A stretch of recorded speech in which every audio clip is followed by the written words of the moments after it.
Anne Butera, and this is Sips of Inspiration. And today I have Melanie April with me, and I'll just have you start, Melanie, by telling us who you are and what you do. So, hello everybody. Hello, Anne. Thank you for having me. And so I'm a watercolor artist and I live in Sarasota, Florida. And yeah, I love watercolor. I love painting, and I also teach online and in person sometimes. So yeah, happy to Wonderful. be. Yeah, Melanie and I met on Instagram, I think. Is that Yep. correct? I can't remember how long ago it was, but it was a while because I had you as a guest for the sketchbook conversations on my old Yeah. blog. Yeah. I think it was probably maybe even a couple of years ago.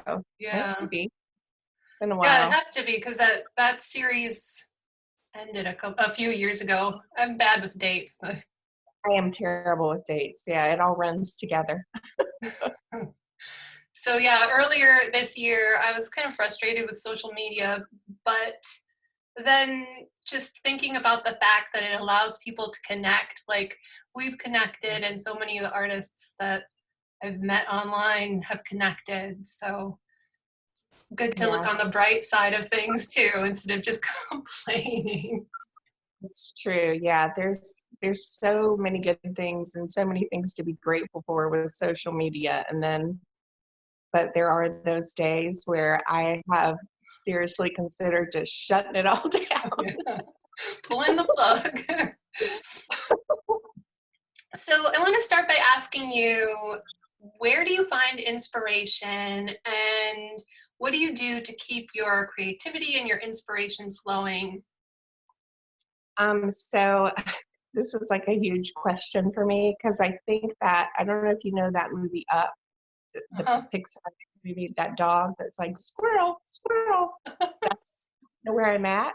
So I'm always inspired by nature, the cosmos, the universe, history.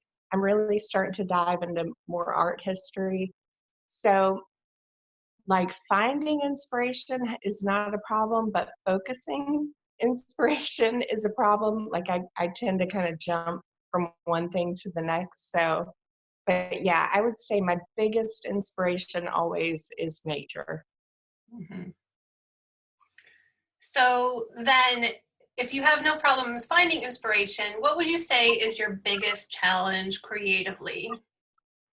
Um, I think that you can call it different things and it manifests as different things, but at the end of it all, it's fear. So, I mean, for me, like this year especially, I feel like I've experienced just on a personal level, just some things that have happened that have kind of, it feels like I'm deepening and widening in my own personal life. Mhm. And that, of course, shows up in my artwork. So I'm at this kind of weird transition period where I've gained success with doing things a certain way and having a certain aesthetic and, things that I love and enjoy, but I'm also feeling this call to go to different places, even though I may not know where they're going.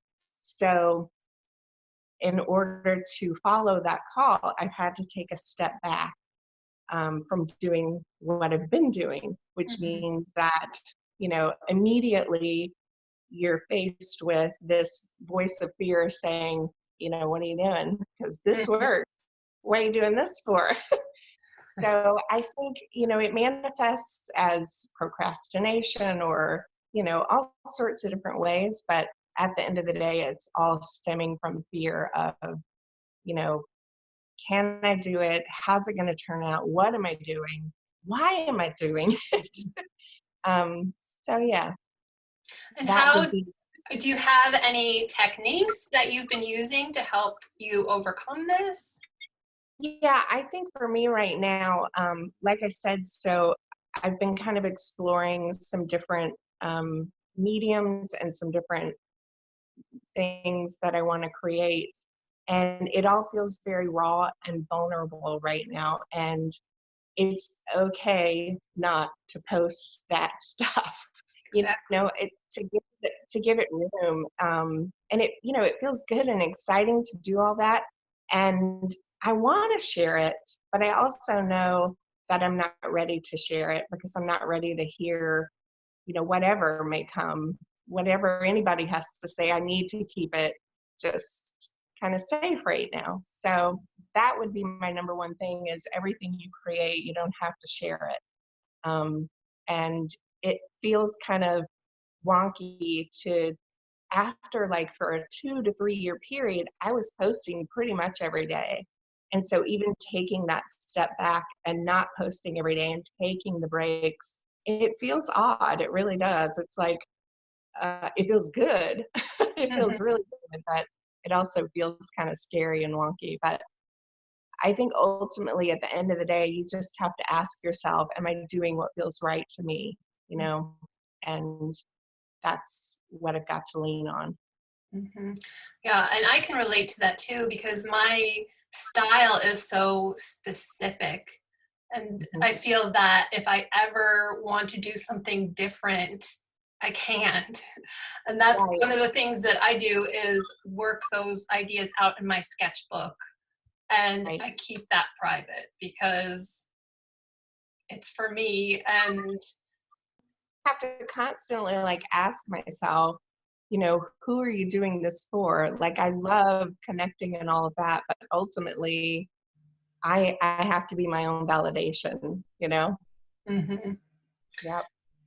So I don't know if you would say that this shifting of gears for you is your biggest challenge to create your creativity. If it's not that, is there something else that you would say is your biggest challenge to your creativity and to your art? And how do you work to overcome that? Um, well, I feel like as I've progressed as an artist, that kind of changes. I mean, in the beginning, it was finding time, and it's all about adjusting as the journey goes. So first finding the time, I would say now, right now, it is just it's a mental shift. I don't know if that makes sense, but um, the biggest obstacle right now for me is right up here, nowhere else. Just, I guess, just changing from, posting every day and to a certain aesthetic and following a certain path, and then to all of a sudden have these changes take place within. It feels different and odd, and I'm not sure where it's going. So yeah, it's a challenge on the inside Mhm. more than my, because my time obstacle, I feel like I overcame all those things. And posting on the regular and how to kind of work out the business aspects, I feel like I've overcome a lot of those obstacles. So everything right now is just right up here. Mhm. And Yeah, that's maybe the hardest thing to overcome. totally. Yes. Well, I'm sure you'll get there because we Yeah. all do. Sometimes Yeah. it takes more time than we think it will. Yeah. It's a process for sure. So, what would you say is the best piece of advice that you've ever gotten? Or if you haven't gotten any good advice or none that has really resonated for you, then what's the biggest lesson that you've learned along your journey? So I would say probably, I don't know if it was advice that I was given, but I've always loved the artwork of Carol Carter. She's a watercolor artist, and I've been following her forever, like prior to social media. And I've actually become friends with her now too. And I think just by watching her show up, I think was the biggest and best advice that I ever received, and the biggest lesson too, because the creative life, the creative journey, all of it you can think about learning how to draw all day, but until you put the pencil in your hand and actually show up at the page, that's when you're going to learn how to do it. So watching her be in the art field for 30 plus years and showing up on the daily and creating and really living the process has been a huge lesson for me. And I think too, just as I've started my own journey and of showing up and learning, I've kind of figured out that you don't take advice from anybody, which sounds crazy, but it's true, because like you can learn and glean, wisdom from others, but ultimately these are your creative choices. And though you may have a destination in mind, how you're going to get to where you're going to get is going to be completely different. It's not going to look like anybody else's. So there's no formulaic thing, especially for an artist. I mean, what does that even mean anymore? So, you know, living by your own truth and living by your own heart has been definitely a big lesson for me. Well, and it's very freeing to realize that you don't have to follow other people's rules, that you can make your own. Yes, for sure. Yeah. And I think especially with social media now too, I mean, it's limitless. Truly what you can do and what you can achieve in this field is limitless. It's just all up here. We're the ones who put our own limits on ourselves. Absolutely. Yep. Oh, well, it was delightful chatting with you today, Melanie. Thanks so much. Yeah, thank you for having me. Wonderful. Well, thank you, viewers, for watching along on another interview. And we'll see you next month. Bye. Bye.